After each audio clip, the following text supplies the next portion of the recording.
It all started when I was 11. For some reason, I wanted to jump off the roof. That's the first symptom I got. My mind was just on fire. Then things spiraled out of control. I became severely depressed. I had crippling anxiety, and I was suffering from an eating disorder. I remember waking up every morning absolutely sure I wouldn't make it to the next day because the pain was unbearable.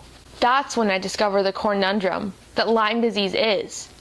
No doctor would see me because I was under 18 and I didn't have a CDC positive Lyme test. That's right. I had a disease threatening to take my life, and I wasn't allowed to get treatment. I learned that I was one of the lucky ones. Another test for Lyme disease had come back positive, and so had a test for the parasitic infection, Babesia. Babesia, if you don't know about it, is a parasitic infection that attacks the red blood cells. It's actually an infection that was shown on the TV show Monsters Inside Me. My parents took me to a doctor who gave me antibiotics that didn't help me at all. There was so much misinformation going on that I didn't realize what was happening to me. I was getting worse, and no one knew what to do. The acupuncturist said my Lyme was gone, so we stopped treatment. Little did we know, we hadn't made a single dent in treating the disease. How could my Lyme have been gone? I had headaches, joint pain, muscle aches, heart palpitations, eye pain, blurry vision, severe fatigue, bladder problems, memory loss, depression, anxiety, PTSD, an eating disorder, suicidal tendencies. I was losing all color. I had heavy metals in my system such as lead and mercury. I had a candida infection. I had mineral deficiencies. I had no manganese and magnesium and iron and vitamin D and all those other good things. I was losing so much hair that I had to cut my hair to less than an inch long to keep it from all falling out. The only good news was that my C. difficile was gone. I suddenly went from doing gymnastics and parkour and being active 7 days a week to being in a wheelchair. At that point, I couldn't walk. I couldn't eat. I couldn't sleep.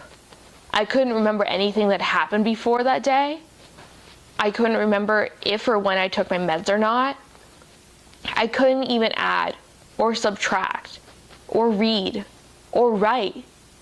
Nothing made sense to me. I had dropped out of school. My days were full of misery. I had no friends. No one wanted to be friends with a sick girl. I couldn't do anything to relieve the pain, and I couldn't get medication for pain because I was under 18. There's no cure. There's only a hope of remission, which very few people actually achieve because there is no standard treatment. And the IDSA, the CDC, and the NIH all think that people like me should not get treatment because it costs too much money. Ticks rarely transmit only one infection. And if you've ever been bit by a tick, you probably have multiple infections running around in your body, whether you see them or not. When I went to the hospital, the doctors stopped my treatment and told me I didn't need it. They told me that any progress I made was a placebo effect, and that I was just depressed. I was livid. How could the very people charged with protecting me try to deny me the appropriate treatment for a disease as deadly as Lyme? It's been 2 years since I was diagnosed. I've gotten exponentially better.